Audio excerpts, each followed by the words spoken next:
संगत जी वाहेगुरु जी का खालसा वाहेगुरु जी की फतेह। अज की साड़ी वीडियो असी लैके आए हैं, आप जी दर्शन करा रहे हैं गुरुद्वारा दाता बंदी छोड़ ग्वालियर किला। जिस स्थान से जहांगीर के कहने पर जो हरगोबिंद साहब जी इत्थे आए जहांगीर वास्ते सिमरन किया, क्योंकि वह बड़ा बीमार रहिंदा सी ते साईं मियाँ मीर के कहने पर जोड़ा है चंदू के कहने पर जोड़ा है इत्थे जोड़ा है इत्थे अपना कैद किया गया। कैद मतलब है सी कि पूरी अपना जिन्ने भी 2-3 किलोमीटर का दायरा है, कैद नहीं हो, तुसी जिधर मर्जी पूरा आज़ाद हो घूम सकते हो। लेकिन जहांगीर की देह रोकता वास्ते जहांगीर जी जो बीमार रहिंदा सी तुसी उहदे वास्ते तप करो, क्योंकि चंदू ने शिकायत लगाई सी कोई पीर कोई जो नाम जपन वाला कोई ऐसा है जो जो तप करेगा सिमरन करेगा तुसी ठीक हो जाओगे।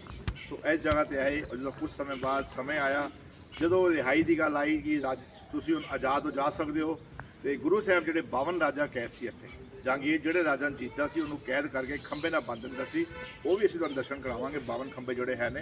सो पातशाह ने कहा हरगोबिंद साहब महाराज ने कि मैं जावांगा, क्योंकि दाता बंदी छोड़ मैं जोड़ा है मैं सारे राजा छुड़ा के लैके जावांगा। सो यह शर्त मननी थोड़ा मुश्किल सी कि सारे राजा आज़ाद कर दो। सो उन्होंने एक चाल चली अपने हिसाब नाल सोची, मंत्री होंदे जहांगीर वगैरह सारे कि तुसीं किवें करो कि तुसी एक जोड़ा कुर्ता गुरु साहब पाते सी जोड़ा है चोला जोड़ा पाते सी, चोला तो जिन्हें तुहाडे चोले ते कलियां होवगी तुसी वो कलियां फड़ के जिन्हें राजा ले जा सकते। उन्होंने सोच है सी कि बहुत ज़्यादा 8, 10, 16 कली 12 कली वाला कुर्ता 16 राजा आज़ाद हो जाएंगे, और गुरु साहब वास्ते तैयार किया गया 52 कलियां वाला जोड़ा चोला। वो 52 कलियां वाला चोला पा के गुरु साहब इस स्थान तो जोड़ा गए तो 52 के 52 राजा आज़ाद कराए। आओ असीं पहले गुरुद्वारा साहब दर्शन करांगे, फिर तुहानूं असीं लैके जावांगे किले ते जिथे वो 52 खंबे ने, ते जिहड़े रस्ते तो गुरु साहब गए सी वो भी रस्ता तुहानूं दिखावांगे जी। ग्वालियर तो किले तो नीचे शहर वाल गए सी। आओ साडे नाल जुड़ो वीडियो नाल ते अगे चलते हैं। वाहिगुरू जी का खालसा। सतगुर बंदी छोड़ है, सतगुर बंदी छोड़ है, बंदी छोड़ है, बंदी छोड़ है, बंदी छोड़ है, बंदी छोड़ है। सतगुर बंदी छोड़ है, सतगुर बंदी छोड़ है, बंदी छोड़ है, बंदी छोड़ है, बंदी छोड़ है, बंदी छोड़ है। जीवन मुक्त करे उडीना,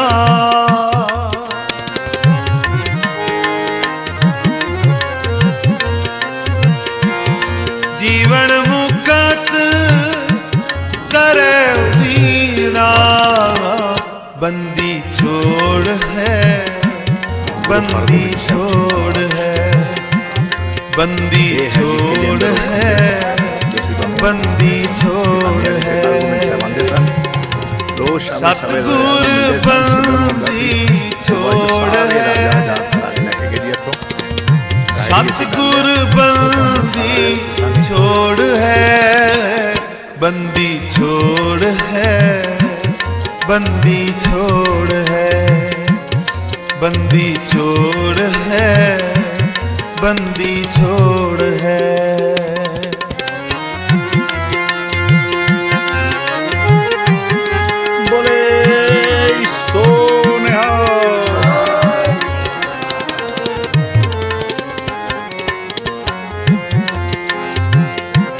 सतगुर पारस नाम वाहेगुरु सतनाम। संगत जी वाहेगुरु जी का खालसा वाहेगुरु जी की फतेह। आज 1 अक्तूबर संगत सेवा जत्था दिल्ली वालों जी यात्रा गुरुद्वारा दाता बंदी छोड़ ग्वालियर वो पवित्र स्थान हरगोबिंद साहब महाराज किले ते जिथे 52 राजा जो जहांगीर की कैद सी जिन्होंने आज़ाद कराया सी कैद तो अज असीं दर्शन करांगे गुरुद्वारा दाता बंदी छोड़ ग्वालियर का।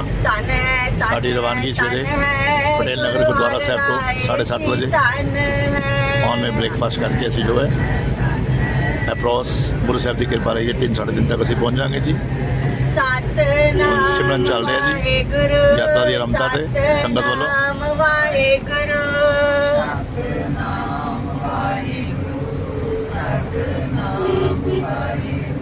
ਧਨ ਹੈ ਧਨ ਹੈ ਧਨ ਹੈ ਗੁਰੂ ਹਰਿ ਕ੍ਰਿਸ਼ਨ ਜੀ ਧਨ ਹੈ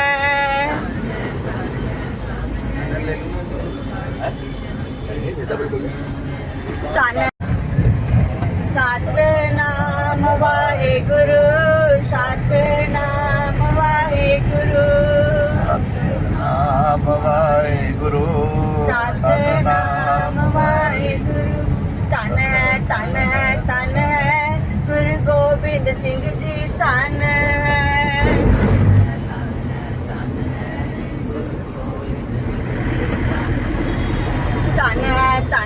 ਧਨ ਹੈ ਗੁਰੂ ਗੋਬਿੰਦ ਸਿੰਘ ਜੀ ਧਨ ਹੈ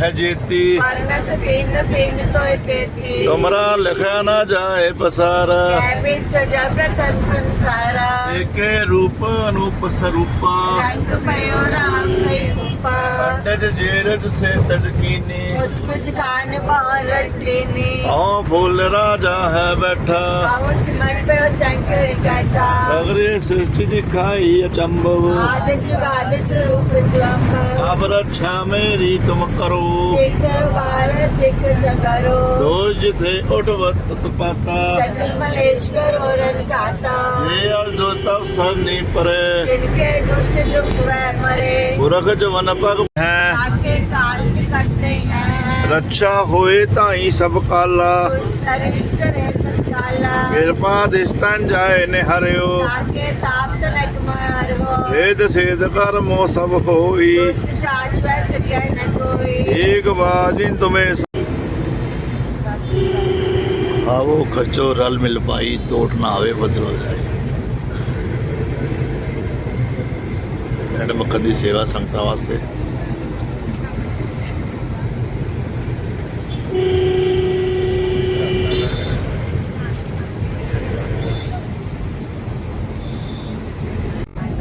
ਲੋ ਸੰਗਤ ਜੀ ਇਹ ਹੈ ਜੀ ਕਿਲੇ ਦੀ ਐਂਟਰੀ ਜਿੱਥੇ ਵਾਇਰਲੈਸ ਸਿਸਟਮ ਹੈ ਗੱਡੀਆਂ ਕੁਝ ਉੱਪਰੋਂ ਆਉਂਦੀਆਂ ਨੇ ਔਰ ਥੱਲੇ ਰੁਕ ਦਿੰਦੇ ਨੇ ਔਰ ਉਸ ਤੋਂ ਬਾਅਦ ਫਿਰ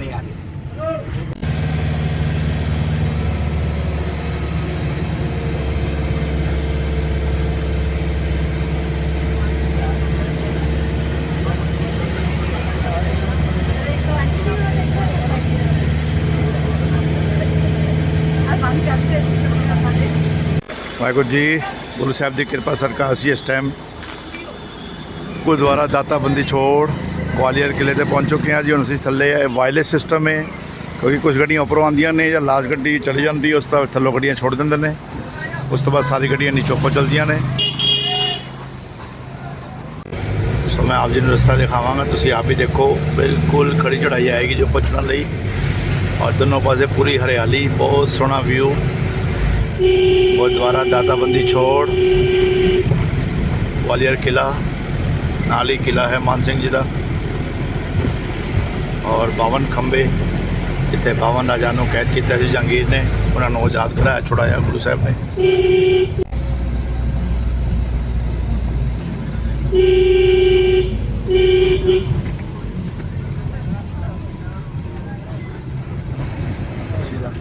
अंदर अंदर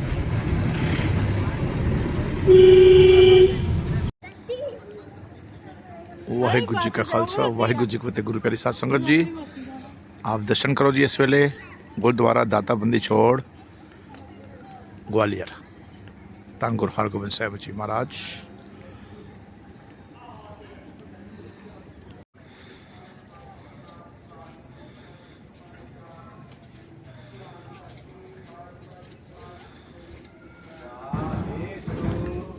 वाहिगुरू वाहिगुरू धन गुरु हरगोबिंद साहिब जी महाराज। वाहिगुरू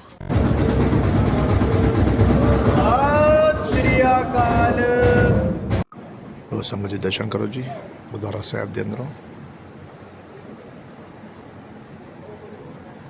वाहिगुरू वाहिगुरू वाहिगुरू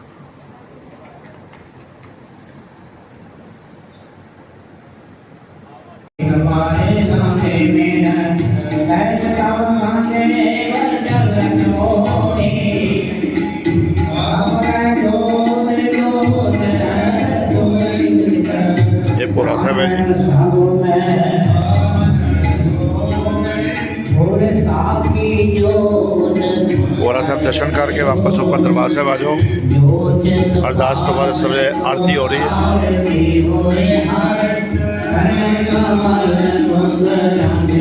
संगत बैठी है सारी जी।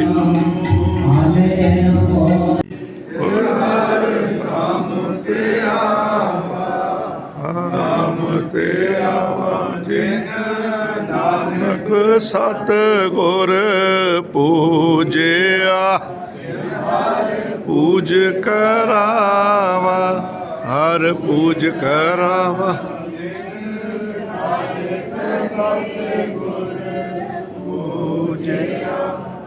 हर पूज करावा हर पूज करावा। आए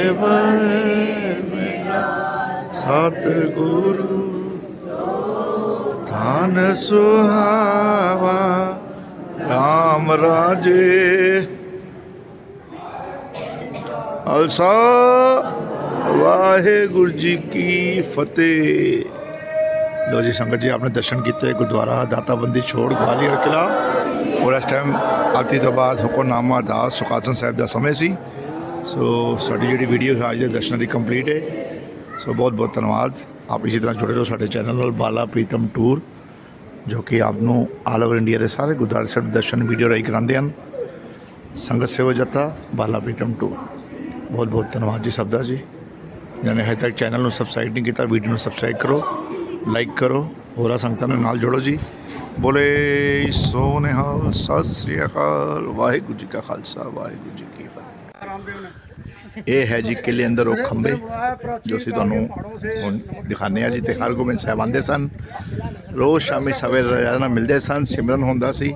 वो बाद चो सारे राजा आज़ाद करा के लैके गए जी। इत्थों गाइड भी असीं कर लिया। सो तुहानूं सारा दसांगे।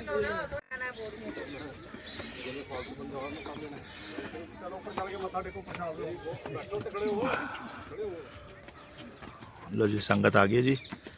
असीं सब तो पहले जावांगे, दर्शन करांगे जिथे 52 राजा बंदी बनाए हुए सी। और बंदी छोड़ दाता ने हरगोबिंद साहब मेरे बादशाह ने सारे राजा ने इत्थे आज़ाद कराया। फोटो ऐसी लेंदे ने कि वाह।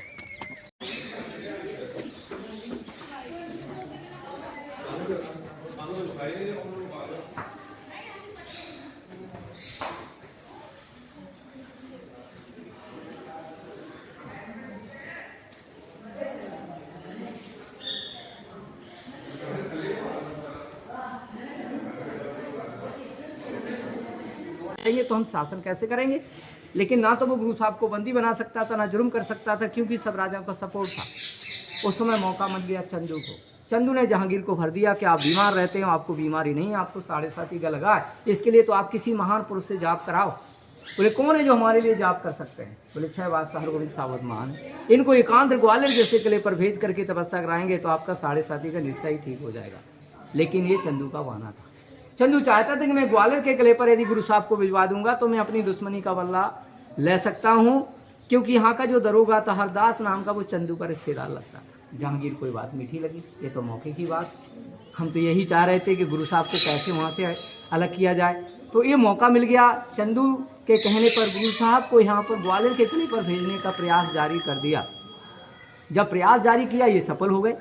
जब सफल हो गए, गुरु साहब तैयार हुए, तो उन्होंने जब तैयार गुरु साहब हो गए तो चंदू ने एक हरदास दरोगा को यहाँ पत्र लिखा कि हम 6 बादशाह हरगोबिंद साहब को ग्वालियर के किले पर भेज रहे हैं, वो कभी भी किसी तरीके से वापस न लौटे। ये उसको पढ़ करके पता लगा कि गुरु तो कितने पहुँचे हुए संत हैं, इनके बारे में साफ शब्द लिखा। और उनको जब पता चला तो ग्वालियर के किले पर जब गुरु साहब आ रहे थे तो उनको वहाँ से स्वागत करके लाया गया और बताया कि गुरुजी आपको यहाँ पर लाया गया तो एक षड्यंत्र के मुताबिक लाया गया है। ये तो सारा किला जेल है, यहाँ तो बहुत सारे राजाओं को कैद में रखा है। तो गुरुजी ने कहा वो राजे कहाँ हैं, उनसे हमें मिलना है। उस समय राजे हथकड़ियों बेड़ियों यहाँ पर जकड़े हुए थे, बंधे हुए थे। जब गुरु साहब का आकर के इनको देखना हुआ, गुरु साहब को बड़ा दुख हुआ। लेकिन जब राजाओं ने गुरु साहब को देखा, उनको बड़ी दुख का समय आ गया, उनके प्रेम के आंसू टपकने लगे। गुरुजी ने कहा धीरज रखो, हम आए कोई आपकी जरूर मदद करेंगे। तो वैसे गुरु साहब कभी भी राजाओं को लेके जा सकते थे, लेकिन वो अपनी शक्ति का प्रदर्शन नहीं करना चाहते थे, क्योंकि सिख धर्म में शक्ति को दिखाना ये गुरु के हुक्म के मुताबिक नहीं है। ऐसा रहते हुए गुरु साहब को हो गए 2 साल 3 महीने। जब काफ़ी समय हो गया, अमृतसर में माता गंगा जी को बड़ा दुख होने लगा। उन्होंने बाबा बुढ़ाई से कहा कि ग्वालियर से किले पर जाओ, हरगोविंद साहब को वापिस लाओ। बाबा बुढ़ाई जब यहाँ आए, उस समय 5 संत यहाँ पर थे, उनकी सेवा करने के लिए आए थे गुरु जी की। वही जो मजदूरी करके, एक मेहनत करके लाते थे, उसका गुरु साहब लंगर करते थे। जहांगीर ने अपनी तरफ से जो व्यवस्था की थी खाने पीने की, उसमें से गुरु साहब ने कभी लंगर नहीं किया। कोई 5 संतों से कहा कि हरगोविंद साहब को ले चलो। उन्होंने कहा ऐसा कोई बादशाह का हुक्म नहीं है जो गुरु साहब को ले जाए। तो उन्होंने कहा कुछ प्रयास करो। जब प्रयास करने के लिए कहा तो 2 संतों ने शेर का उदाहरण किया। जहांगीर को सपने में भयभीत कर दिया, डर गया। जहांगीर की पत्नी मलका नूरजहां ने शाही मियां मीर से पूछा कि कारण क्या है, बीमार रहते हैं, इनको सपने में शेर दिखाई देते हैं। उन्होंने कहा लेकिन गलती की आपने, एक संत को बंदी बनाया, उनसे जाके माफ़ी मांगो, उनको छोड़ दो। मलका नूरजहां के कहने पर गुरु साहब को छोड़ने का ऐलान कर दिया। उन्होंने कहा हम अकेले नहीं जाएंगे, क्योंकि उनसे ये खबर हुई कि गुरु साहब सुबह चले जाएंगे। तो सारे राजाओं ने रिक्वेस्ट की थी। जब रिक्वेस्ट की थी तो उन्होंने कह दिया था कि हम अकेले नहीं जाएंगे, सबको साथ में लेके जाएंगे। तो उन्होंने यही इनकार कर दिया कि हम अकेले नहीं चलना चाहेंगे। पीछे भी सोचा अगर अपनी बेगम की बात को नहीं मानेंगे तो ये नाराज हो जाएगा। तो दोनों का मजबूरी थी उनकी, तो उन्होंने बीच का तोड़ निकाला। जहांगीर ने बड़ा चालाक था कि ठीक है हम राजाओं को छोड़ देते हैं गुरु के कहने पर, लेकिन हम उन राजाओं को छोड़ देंगे जो गुरु का पल्ला पकड़ के जाएंगे। ये क्यों कहा, बहुत चालाक था कि कोई राजा पल्ला नहीं पकड़ेगा। उसकी सोच थी कि गुरु का पल्ला पकड़ के नहीं जाएंगे, क्योंकि राजपूत राजा सिर कटा देते थे, झुकाते नहीं थे। पल्ले का मतलब होता है शीशम में सिलेंडर हो जाना। राजा नहीं जाएंगे तो गुरु साहब भी नहीं जाएंगे। और यदि मजबूरी को लेकर राजा पल्ला पकड़ने के साथ जाएंगे भी तो कितने जाएंगे, 2, 4, 6, 10 राजा निकल जाएंगे। उन्होंने कह दिया जो गुरु का दामन साहब के जाएगा उसको हम छोड़ देंगे। गुरु साहब ने राजाओं से पूछा कि आप राजपूत राजे हो, क्या आप हमारा पल्ला पकड़ के जाना चाहोगे? राजपूत राजाओं ने विचार किया कि हम राजा महाराजाओं का पल्ला नहीं पकड़ रहे, किसी आम जनता का पल्ला नहीं पकड़ रहे, हम तो एक संत का पल्ला पकड़। बोले गुरु जी हम आपके पल्ले को साथ करके जाने के लिए तैयार हैं। अब गुरु साहब ने विचार किया कपड़ा छोटा है, राजा भाव सवारी कैसे निकाला जाए। लेकिन गुरु तो महान थे, उन्होंने सोचा पल्ला पकड़ने के लिए कहा। ये तो नहीं कि पल्ले का एरिया कितना छोटा कितना बड़ा होना चाहिए।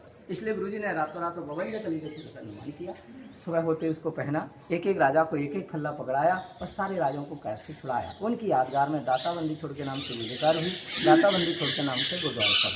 तो यहाँ पर गुरुद्वारे साहब, वहाँ पर गुरु साहब तपस्या करते थे। जहाँ गुरु साहब रहे हैं, जहाँ गुरु जी के चरण पढ़ते रहे, ये वो पवित्र पावन जगह जहाँ पर आप लोग सत श्री अकाल। पूरा इतिहास जो ਤੁਸੀਂ ਰੱਖੀ ਸਾਡੇ ਗਾਈਡ ਨੂੰ ਤੁਸੀਂ ਸਾਰਾ ਤੁਹਾਨੂੰ ਦੱਸਿਆ ਗਿਆ ਕਿਵੇਂ ਗੁਰੂ ਸਾਹਿਬ ਇੱਥੇ ਆਏ, ਕਿਵੇਂ ਇੱਥੇ ਕੈਦ ਕੀਤਾ ਗਿਆ, ਬੁਲਾਇਆ ਗਿਆ, ਕਿਹਦੀ ਸਾਜ਼ਿਸ਼ ਸੀ। ਉਸ ਤੋਂ ਬਾਅਦ ਜੋ ਸਾਰੇ ਰਾਜੇ ਉੱਥੇ ਕੈਦ ਸੀ, ਕਿਵੇਂ ਸਾਹਮਣੇ ਤੋਂ ਛੁਡਾ ਲੈ ਗਏ।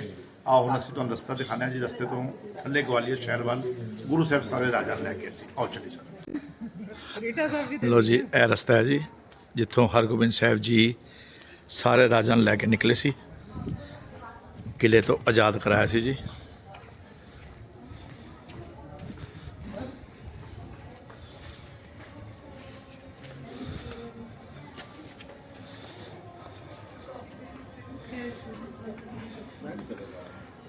ਇੱਥੋਂ ਆ ਕੇ ਇਹ ਹੁਣ ਆਪ ਜੀ ਨੀਚੇ ਰਸਤਾ ਦਿਖਾਣਾ, ਜੋ ਰਸਤਾ ਦਰਵਾਜ਼ਾ ਨੀਚੇ ਕਿਲਾ ਦਾ ਦਰਵਾਜ਼ਾ, ਕਿਲੇ ਦਾ ਕਿੱਥੇ ਖੁੱਲ ਰਿਹਾ ਜੀ, ਉਹ ਨੀਚੇ ਆਪ ਜੀ ਨੂੰ ਲੈ ਕੇ ਜਾ ਰਿਹਾ ਮੈਂ। ਕਿਉਂਕਿ ਆਉਣ ਦੇ 2 ਰਸਤੇ ਨੇ ਕਿਲੇ ਦੇ, ਇੱਕ ਗੁਰਦੁਆਰੇ ਵਾਲੇ ਪਾਸੋਂ ਆ ਸਕਦੇ ਹੋ, ਦੂਜਾ ਰਸਤਾ ਹੈ ਵੇ ਦੂਜਾ ਸੈਕਿੰਡ ਇਹ ਰਸਤਾ। ਇਹ ਜਿਹੜਾ ਪੂਰਾ ਰਸਤਾ ਨੀਚੇ ਸ਼ਹਿਰ ਵੱਲ ਨਿਕਲਦਾ, ਦੂਜਾ ਰਸਤਾ ਹੈ ਜੀ। ਇੱਕ ਰਸਤਾ ਗੁਰਦੁਆਰੇ ਵਾਲੇ ਪਾਸੋਂ, ਦੂਜਾ ਤੁਸੀਂ ਇਹ ਰਸਤਾ ਥੱਲੋਂ ਆ ਵੀ ਸਕਦੇ ਹੋ। ਤੇ ਇਸੇ ਰਸਤੇ ਤੋਂ ਪਾਤਸ਼ਾਹ ਜੀ ਗੁਰੂ ਹਰਗੋਬਿੰਦ ਸਾਹਿਬ ਮਹਾਰਾਜ ਸਾਰੇ ਰਾਜਾਵਾਂ ਨੂੰ ਲੈ ਕੇ ਨੀਚੇ ग्वालियर शहर वाल चले गए।